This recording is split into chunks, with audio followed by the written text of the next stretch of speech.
Hey guys, what's up? So ngayon guys, meron akong ipapakita sa inyo na isang paraan kung bakit ako kumita dito sa aking PayPal ng 6,009 pesos. Yan na po ngayon yung conversion. Ito po yung proof at ito po mismo ay aking proof of payout guys. So it was yesterday yesterday. Ito na po yun, kay $134 na receive ko sa aking PayPal account. Now guys, gusto kong i-share to sa inyo kung okay lang sa inyo. Alright? So i-share ko sa inyo kung paano ako kumita niyan. At ito po ay kung gagawin nyo ito ng daily, okay, up to 1 month. So pwede po kayong kumita dito. Kung kukwentahin natin yung 1 month, pwede po kayong kumita ng around, siguro pwede kayong kumita ng mga 20,000 to 50,000 kung gagawin mo ito daily. So kung gusto mong kumita ng ganon daily, at minimal lang din po yung capital, panoorin mo yung video na to hanggang matapos. Ituturo ko sa iyo yung step by step na gagawin mo para kumita ka sa internet or online. Ang maganda nito guys, pwede nyo pong gawin sa cellphone nyo. Although itong platform na pinapakita ko ngayon ay desktop, pero pwede pong gawin sa cellphone. At ang maganda nito guys, okay, napakadaling gawin. Okay, so it took only siguro 1 to 5 hours of waiting at kikita na po kayo ng ganong kalaki.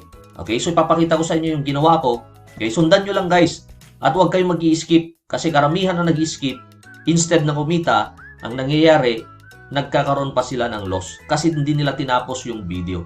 So I suggest and I recommend sa'yo na tapusin mong panoorin yung video na to. Sinimulan mo na, tapusin mo na. Hello guys, welcome back dito sa aking YouTube channel. Kung bago ka lang dito sa aking YouTube channel, my name is Mark from Pinoy Influencer. Ang channel ko po ay nagtuturo ng mga pwede yung pagkakitaan ngayon sa online, tutorials, motivation, trading, and investment. Kung gusto mo yung mga ganong klase ng content, consider subscribing by hitting the subscribe button. I-on mo na rin yung notification bell. I will notify and update you kapag may bago kong upload na video. Ma-appreciate ko rin kung hit mo na po yung like. I-share mo to sa lahat ng kilala mo na gusto rin kumita ng totoong pera sa online. So wag na nating patagalin guys. Let's go! Alright guys, so ano ba yung matututunan nyo inside this video or what to expect in this video para malaman nyo guys yung scope ng video na to. Alright, so first, ito po ay you can receive your earnings in just 1 to 4 hours. So hindi nyo na po kailangang umabot pa ng 1 day para ma-receive nyo po yung earnings nyo dito sa strategy na malalaman nyo ngayon. At ito po ang maganda pa dyan, kahit hindi po kayo techie, user-friendly, bakit? Napakadaling gawin. Okay? Sobrang dali. Steps, siguro 2 to 3 steps lang yung gagawin nyo dito at pwede na nga kayong kumita. Okay? Easy lang yung gagawin. Sabi ko nga, bakit user-friendly? Kasi napakadaling gawin. Okay? So, at saka maganda dyan, itong video na gagawin ko ay ituturo ko na sa inyo yung step by step na gagawin nyo para masundan nyo at pwede po kayong kumita. Okay? So, ang maganda pa nito, wala na pong referrals. Okay? Yung mga may allergy po sa referrals, wala pong referral itong strategy na to. 100% ang gagawin nyo lang po, no need to sign up pa dito. So, hindi nyo na po, wala kayong i-install, wala po kayong sa-sign up, napakadaling gawin. Alright? So, ang maganda nito guys, pwede po yung phone, pwede po yung cellphone nyo, kung may cellphone po kayo, pwede po yung PC or laptop, pwede pong gamitin. Alright? So, ang maganda pa dito, no age limit. So, medyo bata ka, mukhang bata, okay, feeling bata, okay, pwede po kayo. Okay? Okay, ang maganda dyan, ito po yung requirements pala. So, before tayo mag-start, dapat meron ka nito. Una, meron po kayong PayPal. So, since yung ipinakita ko kanina sa intro, doon ko po na-receive yung earnings ko, kailangan nyo po ng PayPal. Okay? And, dapat meron din po kayong GCash na application. Alright? So, kung wala pa kayong PayPal, mag-sign up po kayo. Alright? At kung wala pa kayong GCash, mag-sign up din po kayo. Alright? Kung meron na kayo, mas maganda. And, yung isa pa, kailangan nyo po ng Binance account. Okay? So, yung Binance account, meron po akong video tutorial paano kayo mag-create. Okay? Ngayon, kung meron na kayo, okay, kailangan po natin yan. At kailangan din natin ng bank account. Pero okay lang, basta't may GCash po kayo, kung wala kayong bank account, okay lang siya para makuha po natin yung earnings natin. So, kung wala kayong bank account, okay po yung GCash or Paymaya, pwede po siya. Alright? So, yan lang po yung requirements natin before tayo mag-start dito sa video tutorial na to. Okay, so, ang first step na gagawin natin ay dito na tayo sa Binance account natin. Ang gagawin muna natin ay kailangan lang po muna nating bumili ng USDT. Dapat meron pong fund yung ating Binance. Para magawa yon, okay? So dito pwede po tayong bumili ng USDT or Tether gamit po yung P2P trading ni Binance. Yan po yung first step na gagawin natin. Ang maganda nito guys, dito sa P2P, anyway guys, meron po akong video tutorial na step by step kung paano bumili ng P2P. Alright, ilalagay ko po yung mga videos dyan sa description. Okay, para mag-guide ko lang kayo. So, ang maganda ngayon dito guys, okay, pwede na po tayong bumili ng USDT. Okay, bagong-bago guys, pwede tayong bumili gamit lamang po yung coins.ph. Pwede na po ngayon. At pwede pong syempre, pwede po yung GCash. Okay, so hanap po tayo ng mga seller na nagtatanggap, okay, tumatanggap ng GCash o kaya any kwan na pwede. Okay, marami po dyan. Or mga bank account po pwede. Ilagay po natin pala dito yung PHP para makita natin yung mga Pilipino. Kasi pag USD kasi US yon. Alright, so ito yung mga available. Okay, itong mga to guys, nasubukan ko ng bumili dito. Alright, so 99% safety. Okay?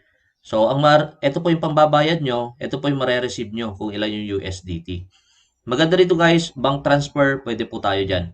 So, para hindi tayo tumagal. Alright? So, bank transfer, gagawin nyo lang, click nyo lang tong buy. Okay? So, ito po yung makita nyo, minimum or yung available niya lang is 1.6 pero ang minimum 20,000. Or USDT pala yan. Click mo lang yan. Okay? So, ang gagawin mo lang ay, okay, so, refresh natin. Yan. So, bibili lang po kayo dyan. So, meron na tayong tutorial dyan kung paano kayo bumili. Okay? So, ito, hindi siya available sa itong mga to. Pero, syempre sa atin, enable yan. Okay? Yan. So, ngayon guys ay gagawin na natin sa ating website. Okay? So, ngayon guys, nandito na tayo sa Tirlu. Yan po yung website na to, yung aking binabanggit. So, ngayon ay magbebenta tayo ng crypto. Okay? Yung Litecoin po yung gagamitin natin. Okay? Ang maganda dito ay 14.5% yung profit natin pag ibinenta natin yung ating Bitcoin dito. Okay? So, ang gagawin mo lang ay ipi-fill up mo lang doon. So, ngayon nandito na tayo sa Binance account natin. Kanina, okay, nag-cash in tayo gamit po yung P2P. At gagamitin po natin yung Litecoin para i-transfer or ibenta sa Tirlu. Okay? So, ang gagawin mo ay siyempre, ang gagawin lang natin ay ide-deposit natin. Okay? Kung dito sa Binance, i-withdraw natin. Alright? So, gagawin lang natin ay kukunin natin yung, balik tayo sa Tirlu. Yan. So, ilalagay lang natin yung amount. Okay? Tandaan natin guys amount muna. Okay? So, depende po guys kung ano yung gusto nyong ibenta or magkano po yung amount na gusto nyong ibenta dito. Okay? So, it's up to you guys So, basta't kung ano mo yung amount dyan, meron po kayong profit na 14.5%. So, compute nyo na po yung magkano yung gusto nyo i-convert or ibenta dito. Okay? So, ang maganda dito guys ay yung ating fee ay napakababa. So, ilagay mo lang dito guys, ilagay mo lang po yung email mo, then start exchange. Ganun lang. Ito po yung PayPal email mo, ilagay mo dyan. Tapos, kung makikita mo, i-copy mo yung amount and kakopy mo lang yung address. Okay? So, ang gagawin mo lang muna, okay, copy mo muna yung address. Okay? Balik ka doon. Copy address muna kasi yan ang una. Alright? Then, balik tayo doon sa Binance. I-paste natin dyan. Okay? At kung makikita nyo guys, match naman siya. At dito, i-click nyo po yung LTC. Ayan. So, click nyo po yan. So, ilalagay nyo na lang. So, makikita nyo po yung fee guys, napakaliit. Napakaliit yan. Alright, so wala pang 20 pesos. So, ilagay nyo po yung amount. Okay. After that, okay, ay sasubmit lang. Ganun lang. So, 0.001 LTC yung payment. Okay, sasubmit lang natin. Then, nakita nyo na guys, withdrawal submitted. Guys, after that, makikita nyo po sa iyong email, yung PayPal email nyo. Tingnan nyo yung email. Your trade was successfully created. So, makita nyo po, created na siya. So, nandito po yung LTC amount at ito po yung expected na dollar na darating sa atin. $124. Alright? So, nakikita nyo, 124. At makikita natin ngayon sa ating PayPal after 3 to 5 hours. So, after 3 to 5 hours or 1 to 3 hours or 3, depende siya guys ha. So, meron tayo na-receive na 134 pero meron siyang fee. Okay, kaya ang total na talagang amount natin is $127. Okay, so meron tayong additional na 14.5% sa ating capital. Alright, kaya kung i-compute natin dyan, so kung meron kayong 10,000, okay, less mo yung fee, okay, so ipapakita ko sa inyo yung computation para makita nyo po yung, ma-visualize nyo po yung pwede nyong earnings after 1 month, basta tama yung gagawin nyo. So, ito po yung basic computation ko na gusto kong i-share sa inyo kung para makita nyo po yung pwede nyong kitain. So, let's say you have a $500 or $100. Sabihin na natin 4.8 yan. So, di ba ang kita natin is 14.5%. Alright? So, sa isang araw, 14 is 0.5. So, wala namang Sunday, Saturday yan. Kung daily ka dyan, okay, times 30, alright? So, magiging $435. So, yung $100 mo, magiging $435. Or yung profit mo lang yun pala. Okay? So, ang maganda pa dyan, okay? So, i-less natin lahat ng fee. So, ang fee mo lang is 20 pesos yata per transaction. So, i-less mo yon 20 times 30. So, sabihin mo 600. Okay? 400 net. Okay na ba yon? So, ito po yung pwede kayo mag-net ng $400 in just 1 month. Gagawin mo lang, daily is ganun lang. Okay? Bibili ka ng USDT, i-convert mo sa LTC, and then, okay, ibebenta mo kay Tirlo at meron ka ng profit. So, ganun lang yung gagawin mo. Pero guys, panoorin mo muna to para hindi magka-problema. So, tapusin mong panoorin yung video na to. Ano ba yung mga gagawin mo pa para hindi magka-problema kay Tirlo? Ito yon. Okay, panoorin mo to. Importante to. So, dito sa website ni Tirlo, alam nyo ba guys na meron mong talagang guide para hindi kayo mahirapan? Okay? So, maraming mga tanong sa akin yung mga regarding sa problema nila sa PayPal. Okay? Dito sa baba, merong tinatawag nilang frequently asked questions. Okay? So, nandito yung tanong ng isa kahapon sa akin. So, eto yon.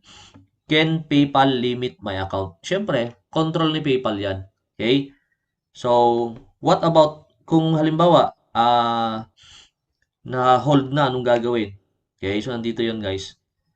So, can PayPal limit my account? Nandito yon. So, sabi nila, okay, PayPal can limit you anytime. What if, may mga tanong, ito yung sagot, kasi tinatanong nila kung ano daw isasagot nila kapag hinahanapan sila ng resibo. Ito yon, goods and services. So, proof of delivery, tell them that you sent it by mail as virtual product or I'm a coach and give you some advices. Coach dapat to, coach. Okay, so ganun lang yon. If this happens, contact our support. Sabi niya, we'll give recommendation on how to continue working with us and use PayPal accounts more. So, merong support tong si Tirlo para sagutin kayo. So, nandito yung support nila. Okay, pwede kayo humingi ng tulong sa kanila para ma-advise kayo. Okay, so nandito na lahat yan. How long? What about the fees? What about the BTC PayPal exchange? Meron na po dito, nandyan yung sagot. How to use PayPal account carefully. Kasi mali yung ginagawa ng ilan. Sobra kasing greed. Gusto nila minuminuto. Kaya sabi ko once a day or once every 2 days, ginawa nila minuminuto. Sige. Eh nung nangyari ay blinak sila ni PayPal. So kami yung may kasalanan, yung nag-share. Sabi nila, ikaw ang may kasalanan. Sabi ko, ayos. Okay, so dapat, okay, nandito na po yung guide. Okay? What about the PayPal? How to use PayPal carefully? Nandiyan na yung mga sagot. Okay, so how to register at Binance, meron na rin. Since naipakita ko naman na how to buy Litecoin via Binance, nandiyan na rin. Okay, basahin nyo po ito. Okay, what is the minimum amount to start? How to start? How can I sign or register? Is it safe to use your service? How to buy BTC in Philippines pero local Bitcoins? Any requirements to my PayPal account? What can I do PayPal? Oh, what if na hold? So, nandito na rin po yung sagot. What can I do if I questions and you're not online? So, nandiyan na rin po yung sagot. Pakibasa na po yung frequently asked questions. Okay, ito lang yung aking may share in this video. Sana malinaw, natanggap nyo, at pwede nyong pagkakitaan to sa online. Okay? So at least meron kayong additional source of income. So more questions? Okay, feel free naman na mag-comment kayo dyan sa comment box. So, at okay lang ba guys na pakitype naman po dyan sa comment box yung Tirlo. Okay? Patype po dyan sa comment box yung Tirlo. Ibig sabihin, sa part na to, ay nakarating kayo sa video tutorial na to. Okay? So once again, this is Mark from Pinoy Influencer. Thanks for watching and see you on my next video. Thanks and bye-bye.